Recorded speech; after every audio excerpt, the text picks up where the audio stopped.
ആശ്ചര്യമാം ദൈവ കൃപ രക്ഷിച്ചിദോഷിയേ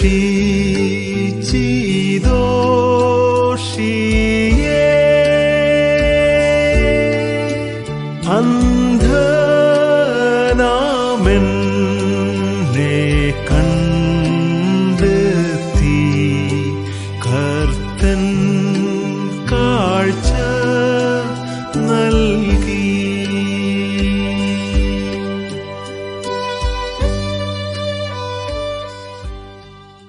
നേരത്തെ യഹൂദനും വിജാതീയനും തമ്മിൽ കണ്ടാൽ അവർ തമ്മിൽ കൈ കൊടുക്കത്തില്ല, അവർ തൊടത്തില്ല, എ കൈൻഡ് ഓഫ് ശത്രുത്വം.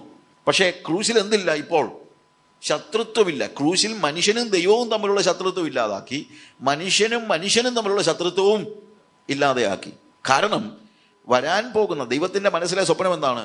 എല്ലാവരും എല്ലാം, സ്വർഗത്തിലുള്ളതും ഭൂമിയിലുള്ളതെല്ലാം ക്രിസ്തുവിൽ ഒന്നായിത്തീരുക.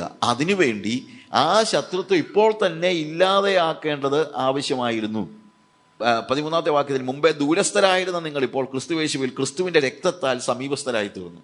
ഇതിനെല്ലാം കാരണമായി തീർന്നു വീണ്ടെടുപ്പ് സംഭവിച്ചത് തന്നെ കാൽവറി ക്രൂശിൽ യേശു കർത്താവ് മരിച്ചതുകൊണ്ടാണ്.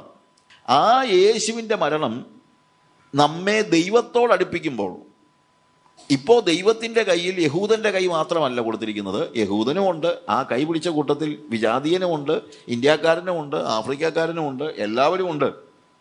എല്ലാവരെയും ഒരുപോലെ ഇന്നിപ്പോൾ ഇപ്പം 1-ാം വാക്യം തൊട്ട് തുടങ്ങുമ്പോഴും ശരിക്കും പറഞ്ഞു കഴിഞ്ഞാൽ 1-ാമത്തെ വാക്യത്തിൽ അതിക്രമങ്ങളിലും പാപങ്ങളിലും മരിച്ചിരുന്നവരായ നിങ്ങളെയും അവൻ ഉയർപ്പിച്ചു. അവിടെ ഉപയോഗിച്ചിരിക്കുന്നത് നിങ്ങളെന്നുള്ള വാക്കാണ്. അവിടെ നിങ്ങളെന്ന് ഇവിടെ പറയുന്നത് വിജാതീയരായ ആളുകളെ കുറിച്ചാണ്. വിജാതീയരായ ആളുകൾ നിങ്ങളെയും, അവയിൽ നിങ്ങൾ 2-ാമത്തെ വാക്യം വരുമ്പോഴത്തേക്ക് അവിടെ പറയുന്നതാണ്, അവയിൽ നിങ്ങൾ മുമ്പേ ഈ ലോകത്തിൻ്റെ കാലഗതിയെയും ആകാശത്തിൻ്റെ അധികാരത്തിനും അന്യസംഘടനയുടെ മക്കളെ വിളിക്കുന്ന ആത്മാവിലും അധിപതിയായവനെ അനുസരിച്ച് നടന്നു. നിങ്ങൾ തുടങ്ങുന്നത് അങ്ങനെയാണ്, നിങ്ങളെയും അവനെ ഉയർപ്പിച്ചു, നിങ്ങൾ, അവയിൽ നിങ്ങൾ. എന്നാൽ 3-ാമത്തെ വാക്യം വരുമ്പോൾ അവരുടെ ഇടയിൽ നാം എല്ലാവരും മുമ്പേ നമ്മൾ ജഡമോഹങ്ങളിൽ നടന്ന് ജഡത്തിനും മനോവികാരങ്ങൾക്കും ഇഷ്ടമായത് ചെയ്തുകൊണ്ട്. നോക്ക്, പോള് പെട്ടെന്ന് തന്നെ പ്ലേറ്റ് തിരിച്ച് മറിച്ച് വയ്ക്കുക. എന്നാന്ന് ചോദിച്ചു കഴിഞ്ഞാൽ, നിങ്ങൾ മാത്രമൊന്നുമല്ല അങ്ങനെ നടന്നത്, നമ്മളെല്ലാവരും അങ്ങനെ ആയിരുന്നെന്ന്. അപ്പോൾ നിങ്ങളെന്ന് പറഞ്ഞില്ല, ഇപ്പം പറഞ്ഞിരിക്കുന്നത് നമ്മളെന്ന്. അവയിൽ നാം എല്ലാവരും. നോക്ക്, കാര്യം ക്രൂശ് എന്ത് ചെയ്തു? മനുഷ്യൻ തമ്മിലുള്ള വേർപാടിൻ്റെ നടിച്ചുവര് ഇടിച്ചു കളഞ്ഞു. ഇപ്പൊ ക്രൂശിൽ എല്ലാവരും ഒരുപോലെ ഉള്ളൂ. ക്രൂശിൽ യഹൂദനും വിജാതീയനും ഇല്ല. ക്രൂശിൽ ആകെ ഉള്ളത് മനുഷ്യനാണ്. ക്രൂശിൽ യഹൂദനും വിജാതീയനും ഇല്ല. ക്രൂശിൽ ആഫ്രിക്കക്കാരനും ഇന്ത്യക്കാരനും ഇല്ല. ക്രൂശിൽ കറുത്തവനും വെളുത്തവനും ഇല്ല. ക്രൂശിൽ ചൈനക്കാരനും അല്ലെങ്കിൽ ഇംഗ്ലീഷുകാരനും ഇല്ല. അങ്ങ് ക്രൂശിൽ ആരും ഇല്ല. ക്രൂശിൽ ആകെപ്പാടെ പറ്റുള്ളൂ നീതീകരിക്കപ്പെട്ട മനുഷ്യൻ. അതിന് മുമ്പൊക്കെ അങ്ങനെ പറയുമായിരുന്നു, നിങ്ങൾ, ഞങ്ങൾ, മറ്റേത് മറിച്ചെന്നൊക്കെ പറയുമായിരുന്നു. പക്ഷേ ഇനിയിപ്പോൾ എന്താണ്? അവയിൽ നമ്മൾ എല്ലാവരും അങ്ങനെ ആയിരുന്നേ. ചിലരുടെ ചിന്ത, ചിലരങ്ങനെ ആയിരുന്നു, ഞങ്ങൾ അങ്ങനെ അല്ലായിരുന്നെന്ന്. അങ്ങനൊന്നുമല്ല, എല്ലാവരും. അവരുടെ ഇടയിൽ നാം എല്ലാവരും മുമ്പേ നമ്മുടെ ജഡമോഹങ്ങളിൽ നടന്ന് ജഡത്തിനും മനോവികാരങ്ങൾക്കും ഇഷ്ടമായത് ചെയ്തുകൊണ്ട് മറ്റുള്ളവരെ പോലെ പ്രകൃതിയിൽ കോപത്തിൻ്റെ മക്കൾ ആയിരുന്നു. വിഗ്രഹാരാധനയില്ലാത്ത ഏകദൈവ സത്യദൈവ വിശ്വാസിയായിരുന്ന യഹൂദനും വിഗ്രഹാരാധികളായ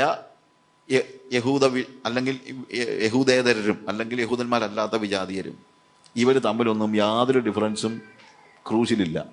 കാര്യം രണ്ടു കൂട്ടരും ഇന്ന് ദൈവത്തിൻ്റെ കയ്യിൽ യഹൂദൻ്റെ കൈ ചെന്നത് അവർ ഏകസത്യദൈവ വിശ്വാസികളായതുകൊണ്ടോ അവർ വിഗ്രഹാരാധന നടത്താത്തത് കൊണ്ടോ ഒന്നുമല്ല.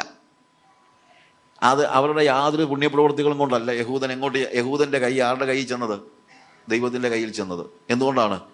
യേശു കർത്താവ് തൻ്റെ രക്തത്താൽ നമ്മുടെ പാപങ്ങളെ നീക്കി നമ്മളെ നീതീകരിച്ചത് കൊണ്ടാണ് എൻ്റെ കൈ ആരുടെ കയ്യിലേക്ക് ചെന്നിരിക്കുന്നത്? ദൈവത്തിൻ്റെ കയ്യിലേക്ക് ചെന്നിരിക്കുന്നത്. അപ്പോൾ അതുകൊണ്ട് വിഗ്രഹാരാധികളായിരുന്ന ആളുകളും വിഗ്രഹം ആരാധിക്കാതിരുന്ന ആളുകളും ക്രിസ്ത്യാനിയായിട്ട് ജനിച്ച ആളും അക്രൈസ്തവനായിട്ട് ജനിച്ച ആളും തമ്മിലൊന്നും ക്രൂശിൽ എന്തില്ല? വ്യത്യാസമില്ല. കാരണം യേശു കർത്താവിൻ്റെ മുമ്പിൽ ഇവിടെ ക്രൂശിൽ ഇനിയിപ്പോൾ ഈ പറയുന്ന വർത്തമാനങ്ങളൊന്നും പറയാൻ ആർക്കും ഒരു അവകാശവും ഇല്ല. കാര്യം അവൻ ഇരുപക്ഷത്തെയും എന്താക്കി? ഒന്നാക്കി. ഇല്ലേ? അവരുടെ ഇടയിൽ നാം എല്ലാവരും 4-ാമത്തെ വാക്യം, കരുണാസമ്പന്നനായ ദൈവവും നമ്മെ സ്നേഹിച്ച മഹാസ്നേഹപ്രകാരം. അപ്പൊ ആരെയൊക്കെയാ സ്നേഹിച്ചത്? യഹൂദനെ സ്നേഹിച്ചു, വിജാതീയനെ സ്നേഹിച്ചു, എല്ലാവരെയും സ്നേഹിച്ചു, നമ്മെ സ്നേഹിച്ച. അതുകൊണ്ട് എല്ലാ തരത്തിലുള്ള വേർതിരിവുകളും ക്രിസ്തുവിൽ ഇല്ലാതെയായി പോകുകയാണ്. മനുഷ്യൻ ഉണ്ടാക്കിയിട്ടുള്ള സകല ജാതിയുടെ പേരത്തിലോ മതത്തിന്റെ പേരിലോ വർണ്ണത്തിന്റെ പേരിലോ വർഗത്തിന്റെ പേരിലോ എന്തിന്റെ പേരിലും മനുഷ്യനുണ്ടാക്കിയിട്ടുള്ള സകല വ്യത്യസ്തതകളും ക്രൂശിൽ ഇല്ലാതെയാവുകയാണ്. അതിനെ ഒന്നാക്കി തീർത്തു എന്നുള്ളതാണ്. അതിനെ ക്രൂശിൽ അവിടെ ഇരുപക്ഷത്തെയും ഒന്നാക്കി. നമ്മൾ വായിച്ചിരിക്കുന്ന വാക്യത്തിൽ നമ്മൾ താഴോട്ട് വായിക്കുമ്പോഴത്തേക്ക് അവൻ എന്ത് ചെയ്തു? ക്രിസ്തുയേശുവിൽ അവനോടുകൂടെ നമ്മൾ അതിൻ്റെ 13-ാമത്തെ വാക്യത്തിന് മുമ്പേ ദൂരസ്ഥരായിരുന്ന നിങ്ങളിപ്പോൾ കർത്താവായ യേശു ക്രിസ്തുവിൻ്റെ രക്തത്താൽ സമീപസ്ഥരായിരുന്നു. അതിൻ്റെ 15-ാമത്തെ വാക്യത്തിൽ ഇരുപക്ഷത്തെയും തന്നിൽ ഒരേ പുതുമനുഷ്യനായി സൃഷ്ടിപ്പാനും ക്രൂശിന്മേൽ വെച്ച് ശത്രുത്വം ഇല്ലാതാക്കി അതിനാൽ ഇരുപക്ഷത്തെയും ഏക ശരീരത്തിൽ ദൈവത്തോട് നിരപ്പിപ്പാനും തന്നെ. തീർന്നു. ഇരുപക്ഷത്തെയും അവൻ എന്താക്കി? അത് തമ്മിലുള്ള ശത്രുത്വം ക്രൂശിന്മേൽ ഇല്ലാതെയാക്കി. മനുഷ്യനെയും ദൈവത്തെയും തമ്മിൽ നിരപ്പിച്ചതുപോലെ വിജാതീയരുടെ കൈ പിടിച്ച് ദൈവത്തിന്റെ കയ്യിലേക്ക് കൊടുത്തു, യഹൂദന്റെ കൈ പിടിച്ചും ദൈവത്തിന്റെ കയ്യിലേക്ക് കൊടുത്തു മനുഷ്യനെ. എന്നാൽ അതിനോടുകൂടെ മറ്റൊന്നുകൂടെ ചെയ്തു എന്നാണ് പറയുന്നത്. അതായത് വിജാതീയന്റെ കൈ പിടിച്ച് യഹൂദന്റെ കയ്യിലോട്ട് കൊടുത്തു, പിടിച്ചോളാന്ന് പറഞ്ഞുകൊണ്ട്.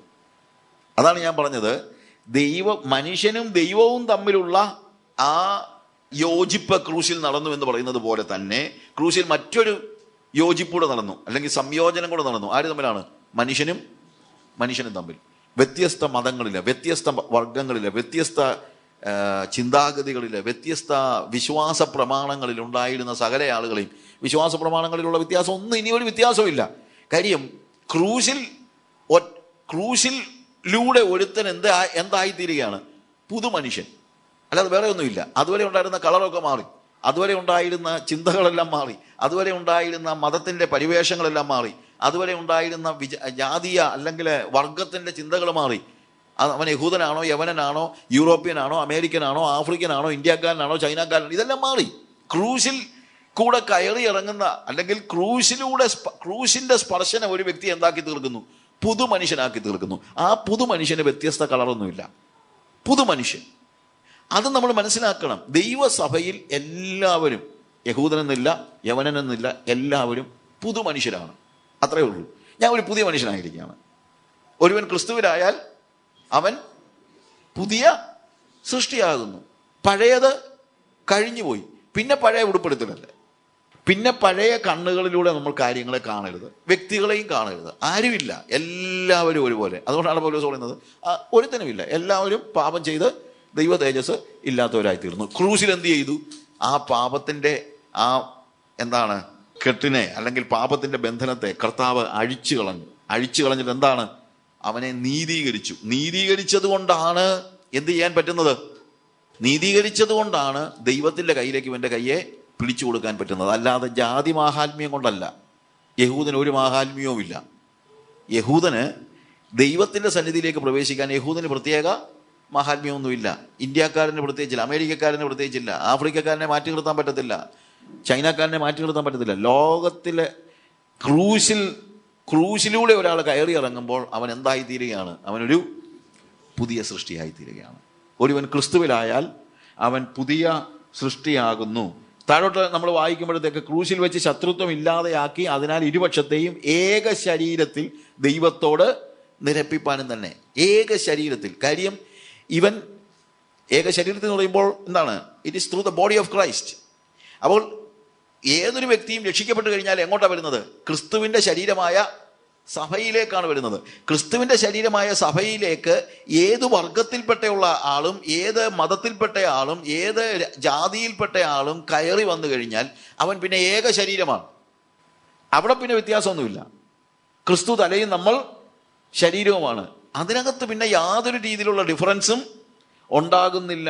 ക്രൂശിൽ വെച്ച് ശത്രുത്വം ഇല്ലാതാക്കി അതിനാൽ ഇരുപക്ഷത്തെയും ഏക ശരീരം ദൈവത്തോട് നിരപ്പിപ്പാനും തന്നെ അവൻ വന്ന് ദൂരസ്ഥരായിരുന്ന നിങ്ങൾക്ക് സമാധാനവും സമീപത്തുള്ളവർക്ക് സമാധാനവും സുവിശേഷിച്ചു. അവൻ മുഖാന്തരം നമുക്ക് ഇരുപക്ഷക്കാർക്കും ഏകാത്മാവിനാൽ പിതാവിങ്കലേക്ക് പ്രവേശനമുണ്ട്. ഏകാത്മാവിനാൽ പിതാവിങ്കലേക്ക് പ്രവേശനമുണ്ട്. പ്രിയമുള്ളവരെ, കാര്യങ്ങളൊക്കെ അങ്ങ് മാറുകയാണ്. എല്ലാവരും പുതു സൃഷ്ടിയായി, എല്ലാവരും ഒരു ശരീരത്തിൻ്റെ അംശമായി, എല്ലാവരും ഏകാത്മാവിനാൽ എങ്ങോട്ട് പ്രവേശിക്കുകയാണ്? പിതാവിങ്കിലേക്ക് ആക്സസ് കിട്ടുകയാണ്. ഏകാത്മാവിനാൽ, വേറെ ഒരു മാർഗവുമില്ല. ആകയാൽ നിങ്ങൾ ഇനി അന്യരും പരദേശികളുമല്ല, വിശുദ്ധന്മാരുടെ സഹപൗരന്മാരും ദൈവത്തിൻ്റെ ഭവനക്കാരും അത്രേ. ഭവനം, ദൈവത്തിൻ്റെ ഭവനം. അതായത് കർത്താവ് കൈപിടിച്ച് പിതാവിൻ്റെ കയ്യിൽ കൊടുക്കും. അല്ലെങ്കിൽ ഒരു വ്യക്തിയുടെ, അവൻ ഏത് മതത്തിൽപ്പെട്ട ആളാണ്, അവൻ്റെ ഏത് കാര്യങ്ങളാണെങ്കിലും അല്ലെങ്കിൽ ഏത് പശ്ചാത്തലമാണെങ്കിലും അവൻ്റെ കൈ പിടിച്ച് അവനെ നീതീകരിച്ചിട്ടാണ് കൈ പിടിക്കുന്നത്. അല്ലെങ്കിൽ അവൻ്റെ പാപിയായ മനുഷ്യൻ വരുമ്പോൾ ആദ്യം എന്ത് ചെയ്യുന്നു? അവൻ്റെ രക്തത്താൽ അതിക്രമങ്ങളുടെ മോചനം എന്ന വീണ്ടെടുപ്പുണ്ട്. അതിക്രമങ്ങളെ മോചിച്ച് നമ്മളെ നീതീകരിച്ച് നീതിമാനായ ദൈവത്തിൻ്റെ കയ്യിലേക്ക് നമ്മളെ കൈ പിടിച്ചു കൊടുക്കുകയാണ്. അങ്ങനെ കൊടുക്കുന്ന പുതു സൃഷ്ടി, പുതിയ അല്ലെങ്കിൽ ആ പുതു സൃഷ്ടി ക്രിസ്തുവിൻ്റെ ശരീരത്തിൻ്റെ ഭാഗമാണ്. അത് ചർച്ചാണ്. അതാണ് ചർച്ച്. ഇനി നമ്മൾ പഠിക്കാൻ പോകുന്ന കാര്യം അതാണ്. അതായത് ദൈവവും മനുഷ്യനും തമ്മിലുള്ള ബന്ധം, മനുഷ്യനും മനുഷ്യനും തമ്മിലുള്ള ബന്ധം. അടുത്ത ഏറ്റവും പ്രധാനപ്പെട്ട കാര്യമാണ് what is the relationship with God and the church, സഭയുമായിട്ട്. ഈ സഭയിലേക്ക് ഒരുത്തൻ വന്നു കഴിഞ്ഞാൽ പിന്നെ അവൻ്റെ ആക്സസ് ഏകാത്മാവിൽ, എല്ലാവർക്കും ഒരേ ആത്മാവിനാൽ എന്ത് ചെയ്തിരിക്കുന്നു? പിതാവിങ്കലേക്ക് പ്രവേശനവും ലഭിച്ചിരിക്കുന്നു. അപ്പോൾ അവനെ പിതാവുമായിട്ട് ബന്ധിപ്പിക്കുന്നു. എന്നാൽ ക്രിസ്തുവിൻ്റെ ശരീരത്തിൻ്റെ ഭാഗമായിട്ടാണ് അവൻ ഇവിടെ നിൽക്കുന്നത്. അതായത് ദൈവത്തിന് ഡയറക്റ്റ് റിലേഷൻ ഉള്ളത് ആരുമായിട്ടാണെന്ന് ചോദിച്ചാൽ ക്രിസ്തുവുമായിട്ടാണ്. നമുക്കൊക്കെ ആ റിലേഷൻ ഉണ്ടാകാൻ കാര്യം എന്താണെന്ന് ചോദിച്ചു കഴിഞ്ഞാൽ നമ്മൾ ആ ക്രിസ്തുവിൻ്റെ ശരീരത്തിൻ്റെ ഭാഗമാകുന്നത് കൊണ്ടാണ്. ക്രിസ്തുവിൻ്റെ ശരീരമായ സഭയ്ക്ക് പുറത്തുള്ള ഒരാളോട് ദൈവത്തിന് എന്തില്ല? ബന്ധമില്ല. അതുകൊണ്ടാണ് ചർച്ച് അത്രയ്ക്കും പ്രാധാന്യം അർഹിക്കുന്നത്. സഭ എത്രയും പ്രാധാന്യം അർഹിക്കുന്നതിൻ്റെ കാര്യം ഇതാണ്. അതായത് ദൈവം മനുഷ്യനോട് ഡീൽ ചെയ്യുന്നത് ക്രിസ്തുവിലൂടെയാണ്, അല്ലാതെ വേറെ കാര്യം ഇല്ല. ക്രിസ്തു അവൻ്റെ ശരീരത്തോടാണ് ഇടപെടുന്നത്. ക്രിസ്തുവിൻ്റെ ശരീരമാണ് എന്ത്? സഭ. അപ്പോൾ ദൈവം ഒരു വ്യക്തിയുമായിട്ട് ഇടപെടണമെങ്കിൽ, ഒന്നായി തീരണമെങ്കിൽ അവൻ എന്തായി തീരണം? ആദ്യം സഭയുടെ ഭാഗമായി തീരണം, ക്രിസ്തുവിൻ്റെ ശരീരത്തിൻ്റെ ഭാഗമായി തീരണം. ക്രിസ്തുവിൻ്റെ ശരീരത്തിന് പുറത്ത് ദൈവത്തിന് ഡീലിങ്സ് ഒന്നുമില്ല. ക്രിസ്തുവിൻ്റെ ശരീരത്തിൻ്റെ ഭാഗമാകാത്ത ഒരാളോട് കർത്താവിന് എങ്ങനെ ബന്ധപ്പെടാൻ പറ്റും? അതുകൊണ്ടാണ് ചർച്ച്. നമ്മൾ താഴോട്ട് വായിക്കുമ്പോഴത്തേക്കെല്ലാം അവിടെ വരുന്ന ചില കാര്യങ്ങളുണ്ട്, നമ്മളത് വായിക്കുമ്പോൾ അറിയാം. ദൈവത്തിൻ്റെ മനസ്സിലുണ്ടായിരുന്ന, അനാദികാലം മുതലുണ്ടായിരുന്ന ആ മുഴുവൻ കാര്യങ്ങളും സഭയുമായിട്ട് റിലേറ്റഡാണ്, ചർച്ചുമായിട്ട് റിലേറ്റഡാണ്. അതുകൊണ്ട് നമ്മൾ when we R accepting Jesus, അതൊരു വാക്ക് ശരിയല്ല. നമ്മൾ ചിലപ്പോൾ പറയും എന്താണ്, നമ്മൾ കർത്താവിനെ അക്സെപ്റ്റ് ചെയ്തെന്ന്. പക്ഷേ ശരിക്കും പറഞ്ഞു കഴിഞ്ഞാൽ തിരിച്ചാണ്, കർത്താവ് നമ്മളെ അക്സെപ്റ്റ് ചെയ്യുകയാണ്.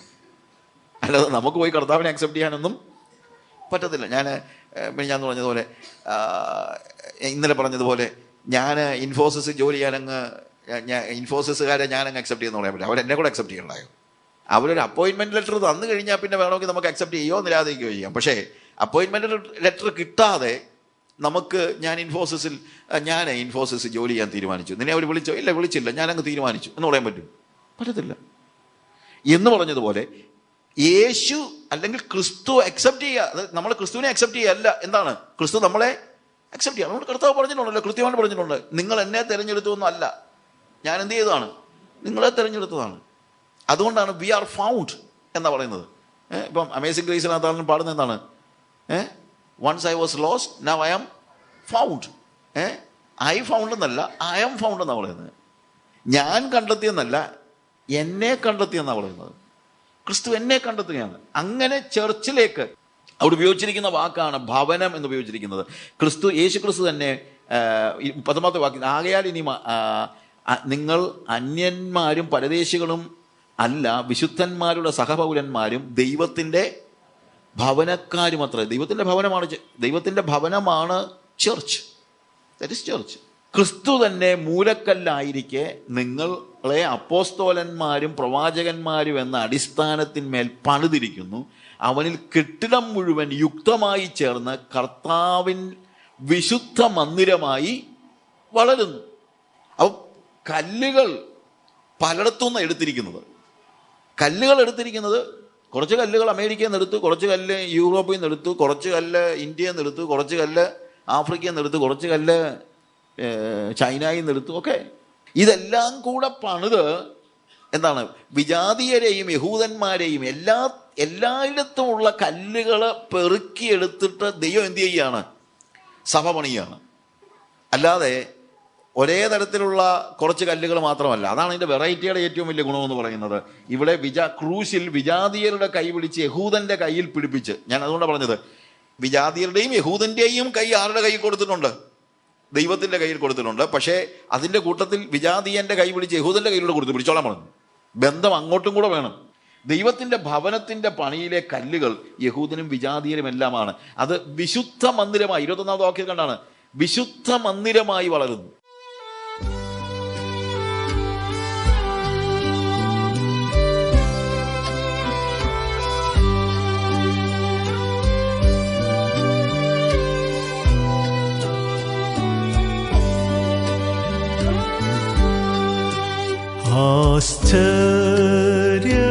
ആശ്ചര്യമാം ദൈവ കൃപ രക്ഷിച്ചിദോഷിയേ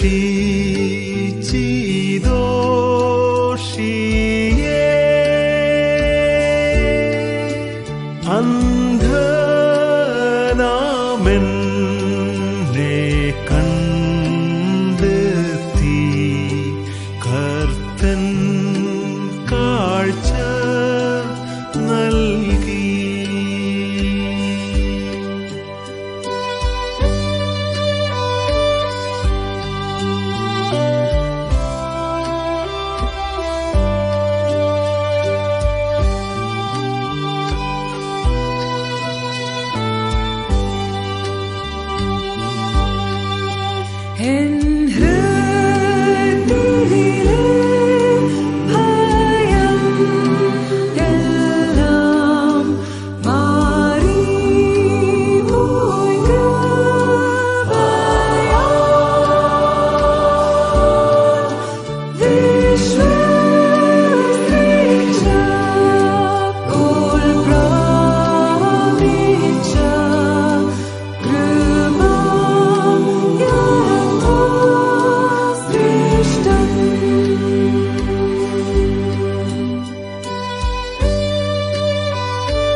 Man.